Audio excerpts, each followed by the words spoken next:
आपल्या बजेटवरती होऊ दे. कालही आपण वेळेत तर घेऊ, सांगून ठेवा त्यांना. बोला. कालही आपण सांगितलं, आज प्रायोरिटीनं घेतली आहे.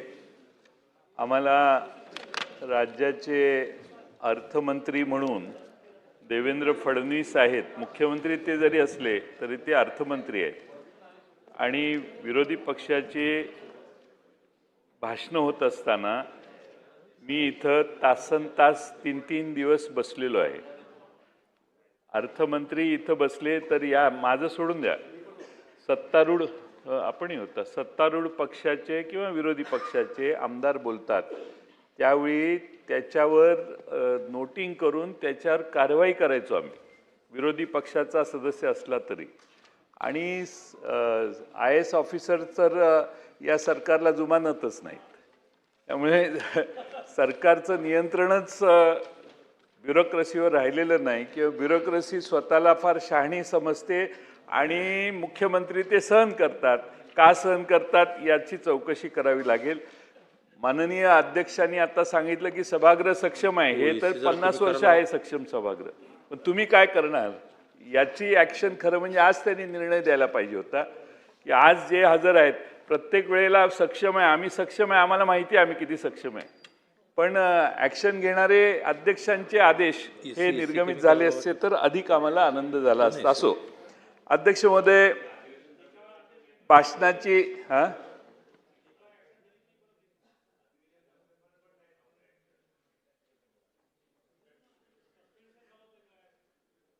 अध्यक्ष महोदय, भाषणाची सुरुवात महात्मा फुलेंचा गौरव करून माननीय मुख्यमंत्र्यांनी केली, फार चांगली बाब आहे. पण अध्यक्ष महोदय, एका बाजूने काही लोक स्वाभिमानाने सनातनी हिंदू म्हणून घेतात, पण सनातनी धर्मावर महात्मा फुले काय बोलले आहेत हे तुम्ही एकदा वाचायला पाहिजे असं मला वाटतं. मी त्या विषयात आज जात नाही, पण महात्मा फुलेंनी त्यांच्या अखंडात नमूद केले की आद्यापेक्षा जास्त खर्च जे करती ऋणकरी होती जीवा कांच. म्हणजे उत्पन्नापेक्षा जास्त जो खर्च करतो तो कर्जबाजारी होतो आणि त्यामुळे जीवाला त्याचा त्रास होतो. अध्यक्ष महोदय, हे अर्थसंकल्पीय भाषण हे महात्मा फुलेंच्या विचारापासून पूर्ण फारकत घेणार आहे. आज राज्यावर 11,02,000 कोटी रुपयाचं कर्ज आहे. अध्यक्ष महोदय, कर्जावर शासन 70,000 कोटी रुपये व्याज देणार आहे. म्हणजे दिवसाला 192 कोटी रुपये, प्रति तासाला 8 कोटी रुपये, प्रति मिनिटाला आपण 13,31,000 रुपये व्याजासाठी देतोय. मुख्यमंत्र्यांनी परवा भाषण अर्थसंकल्पाचं समजा 1.5 तास केलं तर या कालावधीमध्ये आपण सरकारने 12 कोटी रुपयाचं व्याज भरलं. मी हे यासाठी सांगतोय अध्यक्ष महोदय की प्रचंड कर्जात आपण हळूहळू जातोय आणि त्यामुळे अध्यक्ष महोदय फार विशेष महत्त्व आहे की महात्मा फुलेंचा उल्लेख त्याने केला. महात्मा फुलेंचं लेखन आणि कार्य फार व्यापक होतं, सर्व क्षेत्रात होतं.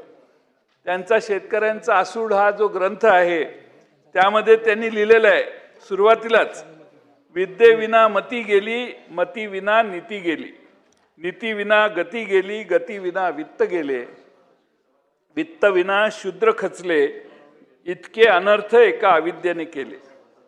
म्हणजे अध्यक्ष महोदय, सर्वांचं मूळ हे अविद्या आहे आणि अविद्या दूर करण्यासाठी तुम्ही अर्थसंकल्पात काय केलं? एकीकडे पैसे वाचवण्यासाठी दुर्गम भागातल्या कमी पटसंख्येच्या मराठी शाळा बंद करायचा कार्यक्रम चालू आहे आणि दुसरीकडे मागणी नसताना रस्त्यांसाठी भरमसाठ कर्ज काढून आपण रस्ते करायला लागलेलो आहे. अध्यक्ष महोदय, दुसऱ्या दिवशी वर्तमानपत्र वाचली, अर्थसंकल्प मांडल्यावर 2च प्रमुख बातम्या, एक म्हणजे कर्जमाफी शेतकऱ्याला आणि दुसरे पायाभूत सुविधा. म्हणजे इन्फ्रास्ट्रक्चर आणि कर्जमाफी हे 2च मुद्दे वर्तमानपत्रांनी त्याची नोंद घेतली अध्यक्ष महोदय. पण अध्यक्ष महोदय, ह्या दोन्ही बाबी खोट्या आहेत, फसव्या आहेत. खोट्या म्हणणार नाही पण फसव्या आहेत. अध्यक्ष महोदय, घोषणा काय होती माननीय मुख्यमंत्री महोदयांनी केलेली? तुमचा सातबारा शेतकऱ्यांचा करू कोरा कोरा कोरा, 3 वेळा कोरा कोरा कोरा असं घोषणा माननीय मुख्यमंत्री महोदयांनी निवडणुकीच्या आधी केलेली. आता कर्जातून पूर्णपणाने मुक्त करायचे असा त्याचा अर्थ होतो अध्यक्ष महोदय. पण अध्यक्ष महोदय, मुख्यमंत्र्यांनी 2 लाख रुपयापर्यंतच कर्ज माफ केलं. मग 2019 साली अध्यक्ष महोदय आमच्या महाविकास आघाडीच्या सरकारने उद्धव ठाकरेंच्या मुख्यमंत्री पदाच्या नेतृत्वाखाली पहिला निर्णय घेतला आम्ही कर्जमाफीचा. आणि अध्यक्ष महोदय 2 लाखाची आम्ही तेव्हा कर्जमाफी दिली. बस 7 वर्षांनी पुन्हा आपण तिथंच आहोत. राज्यावरचा 4 लाख कोटीचा कर्जाचा बोजा 11 लाख कोटीवर गेला.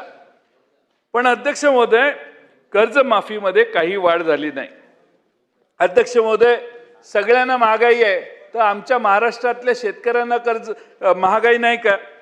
आणि म्हणून अध्यक्ष महोदय मला वाटत होतं, आशा होती की गेला बाजार 5 लाख रुपयापर्यंत तरी कर्जमाफी सरकार करेल. अध्यक्ष महोदय 2 लाख रुपये भरले, 8 लाखाचं कर्ज आहे, 6 लाखाचं काय, 5 लाखाचं कर्ज झालं तर विदर्भात फार मोठा सावरकरजी फायदा झाला असता सगळ्यांना. पण 5 लाखाचं कर्ज, आता महागाई एवढी वाढली, खताचे दर एवढे वाढले, कर्जच तेवढं काढावं लागतंय.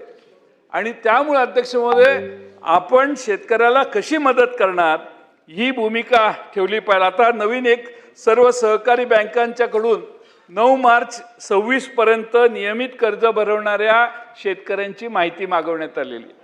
अध्यक्ष महोदय, शेतकरी आता मुश्रीफ साहेब इथं बँक चालवतात. 31 मार्चला आपण सगळे पैसे परत फेडतो, झिरो करतो कर्ज. त्यामुळे रेग्युलर कर्जदारांना देखील छाट मारायचा कार्यक्रम दिसतोय. त्यामुळे 9 मार्चला का, तुम्ही 31 मार्च पर्यंत जे कर्ज भरतील त्यांची 1 एप्रिलला यादी मागा. तुम्ही 9 मार्चलाच यादी मागायला लागलेलात. आणि त्यामुळे अध्यक्ष महोदय माझी विनंती आहे की सभागृहातल्या सगळ्या सदस्यांच्या लक्षात आणून देतो की 2014 पासून केंद्र शासनाने भारतातल्या उद्योगपतींचे 16 लाख कोटी रुपयाचं कर्ज माफ केलेलं आहे. देशावरचा कर्जाचा बोजा 27 पर्यंत 214 लाख कोटी होण्याचा अंदाज आहे. म्हणजे आपला GDP देशाचा आहे ना, त्याच्या 56% आता कर्ज होणार आहे. परंतु शेतकऱ्यांच्याकडं मदत करायची म्हटली की पैशाची चणचण आम्हाला दिसते. उद्योगपतींचे 16 लाख कोटी रुपये देशात कर्जमाफ झाली, पण भारतातल्या आणि महाराष्ट्रातल्या शेतकऱ्याची कर्जमाफी करायला आपली इच्छा होत नाही.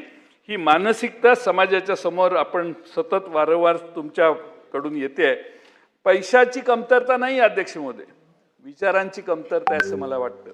कारण शेतकरी काय बॉन्ड ट्रस्टमध्ये पक्षनिधी काय देत नाही, त्यामुळे त्याचा काय वर वशिला लागत नाही, त्यामुळे त्याचं कर्ज माफ होण्याचा काही प्रसंगच येत नाही. अध्यक्ष महोदय, बजेटमध्ये सांगितलेलं आहे मुख्यमंत्र्यांनी कृषी GDP हा 55 अब्ज डॉलर वरून 47 सालापर्यंत 500 अब्ज डॉलर वर आम्ही नेणार. 55 अब्ज डॉलर म्हणजे 4.5 लाख कोटी आणि 500 अब्ज डॉलर म्हणजे 45 लाख कोटी रुपये. अध्यक्ष महोदय, मग हा कसा नेणार? त्याला काय पुढचे ॲक्शन काय? पुढच्या अध्यक्ष महोदय कृषी विकासाचा दर पुढची सलग 21 वर्ष मी कॅल्क्युलेट केलं, 21 वर्ष 10 ते 11% जर राहिला कृषी विकासाचा दर, तरच अध्यक्ष महोदय आपण या 500 अब्ज डॉलर पर्यंत पोहोचू. पण आज दर काय आहे कृषी विकासाचा? 3.4%. अध्यक्ष महोदय, म्हणजे आपण 3.4 वर आहे आणि इनडायरेक्टली आपण देशात महाराष्ट्रात सांगतोय की आपला कृषी विकासाचा दर आम्ही 10 ते 11% करू.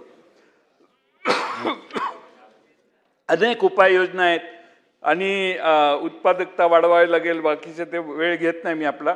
पण अध्यक्ष महोदय, सर्वात महत्त्वाचं म्हणजे भारत अमेरिका करार जर जो केलाय तो जर रद्द झाला नाही तर या सगळ्यासाठी अमेरिकेची परवानगी लागेल.